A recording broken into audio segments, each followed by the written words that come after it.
dhugaa dubbachuudhaaf waa'ee Khadiir keenyaa namuu beekuu qaba inni nuuf qabeenya bira haa dhaabbannu xiqqaa guddaan keenya dheeraadha seenaan kee yoo himamteen dhumtu oromoof qaaliidha namuus hin dagatu gaafa inni bookkisee oromoof dubbatu waa'ee isaa maal beeyta seenaa hirminyaatu gaafa bara dukkanaa kanamni sodaatu garuu Khadiir biratti hanjamuun hin taatu rabbi si haa fayyisu leenca ilma martuu oromoof illahee hogguu dhukkubsatu nuuf jecha wayyaaneen sadafii qawweetiin cinaacha cabsitu Khadiir hin arkanne bakka isaa maltu waa'ee oromoodhaa malee jireenya dhuunfaasaan dubbatu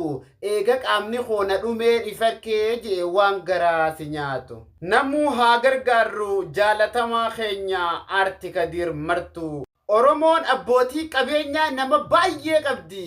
garuu irraa adda tayaadataa Junayd baay'een ajaa'ibee anattaate gudii je'ee yaadeen beeku yoom kanneen ni dhumti qabeenyi yaadataa yoom ka isaa qofti qabeenyi yaadataa halmaan Oromooti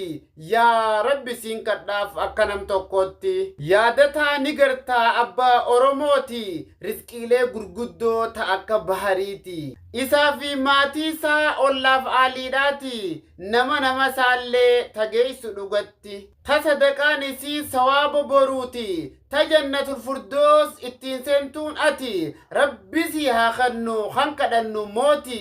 Amin jaa meeqa koomenti jalatti